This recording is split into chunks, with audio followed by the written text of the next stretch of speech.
અને સમાચાર તરફ નજર કરીએ તો સુરતમાં ત્રિવેણી ઇન્ડસ્ટ્રીમાં આગ લાગી છે। વેડ રોડ સ્થિત અખંડ આનંદ કોલેજ સામેનો આ બનાવ છે। 4 જેટલા લોકોને રેસ્ક્યુ કરવામાં આવ્યા છે।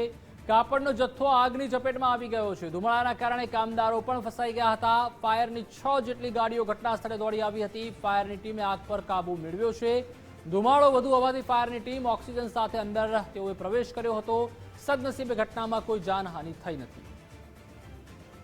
વધુ માહિતી માટે સંવાદદાતા રાબિયા સાલેહ જોડાઈ ચૂક્યા છે। રાબિયા, સુરતમાં વધુ એકવાર આગ લાગી છે। ત્રિવેણી ઇન્ડસ્ટ્રીમાં આગ લાગી છે, કયા કારણોસર આગ લાગી હતી?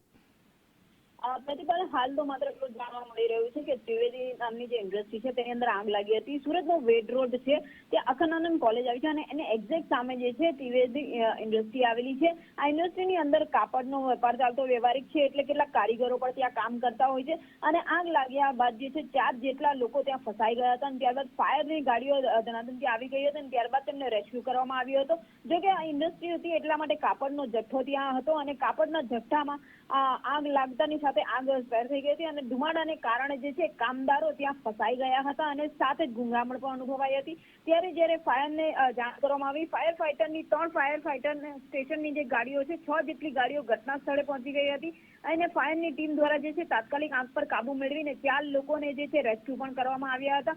જો કે ધુમાડો વધુ હોવાથી ફાયરની જે ટીમ છે તેઓ ઓક્સિજન સાથે અંદર પ્રવેશ કર્યો હતો। જે ડિજિટલ કેમેરા એમને આપવામાં આવ્યા છે તે કેમેરામાંથી જોઈને પાણીનો મારો કરવામાં આવ્યો હતો। સદનસીબે ઘટનામાં કોઈ જાનહાનિ કે ઈજા નથી, પરંતુ હજી સુધી જે આગ લાગવાનું કારણ છે એ આંખોબંધ જાણવા મળી રહ્યું છે। ફાયર ફાઈટર દ્વારા અત્યારે કહી શકાય કે આગ પર કાબુ મેળવવામાં આવ્યો છે અને કોઈ જાનહાનિ કે ઈજા અહીંયા થઈ નથી। જી પ્રતિભા। આભાર રાબિયા, માહિતી બદલ।